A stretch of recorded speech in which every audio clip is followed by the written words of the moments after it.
What if I told you that you could build a 124 million parameter AI model, just like GPT-2, right on your laptop?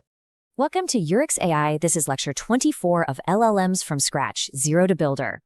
Today's objective is assembling the complete GPT-2 architecture right in Python, taking all the pieces we've learned and snapping them together. Here is our roadmap for today's assembly line. We're hitting the bird's eye view, embeddings and dropout, the transformer block, post-transformer layer norm, the output layer, and finally coding the full model. It's absolutely crucial we stick to this map so we don't get lost in the math. Part 1. The bird's eye view of our GPT-2 blueprint. Take a look at these configuration values, because these are the actual real-world specs from the smallest original GPT-2 model.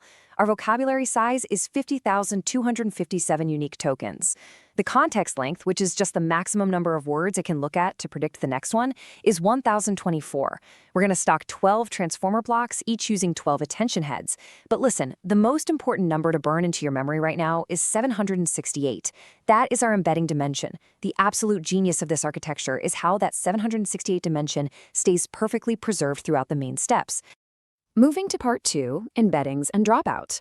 Let's see how we process raw text, like the sentence, "Every effort moves you." Computers obviously can't understand English words, so step 1 is taking our tokens and mapping them into a 768-dimensional mathematical space. This is our token embedding, which captures the actual semantic meaning of the word. But wait, words mean totally different things depending on their order, right? So step 2 introduces positional embeddings. This is another 768-dimension vector that simply captures exactly where the word appears in the sentence. Step 3, we just add them together. Token embedding plus positional embedding equals our final input embedding. For every single word in our input, we now have this rich 768-dimension vector. Now, before we hand these embeddings over to the heavy machinery, we pass them through a dropout layer. What exactly is a dropout layer? Well, think of it like this. During training, some neurons get a little lazy. They start relying entirely on the hard work of the surrounding neurons. A dropout layer randomly turns a percentage of these values, say 10%, to absolute zero. It literally forces every single neuron to pull its own weight. This prevents overfitting and massively improves the model's ability to generalize to completely new, unseen text. Part 3, the transformer block. We're entering the core engine.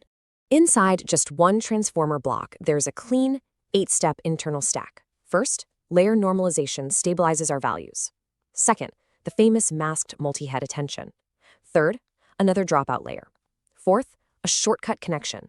This step is huge because it adds our original input back into the output to keep gradients flowing smoothly and prevent data loss. Then, we literally repeat the pattern. Step 5 is another layer normalization. Step 6 is a feed-forward neural network using a GLU activation function.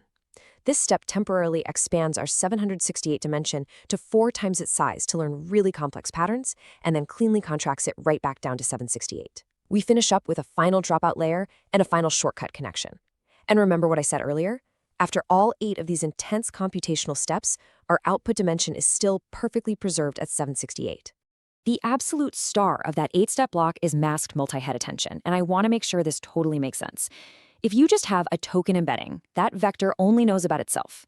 To give you an everyday analogy, getting a word by itself is like receiving a single, random text message out of the blue. You know what the words mean, but you have zero context.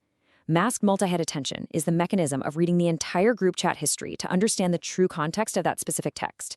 It mathematically calculates exactly how much attention the word effort should pay to the word every and the word moves to understand the full context of the sentence. I want to pause here and ask you directly, how does it feel seeing that GPT-2 is just 124M parameters you can code? Seriously, pause the explainer right now and drop your answer in the comments, because seeing it laid out like this blows my mind every single time.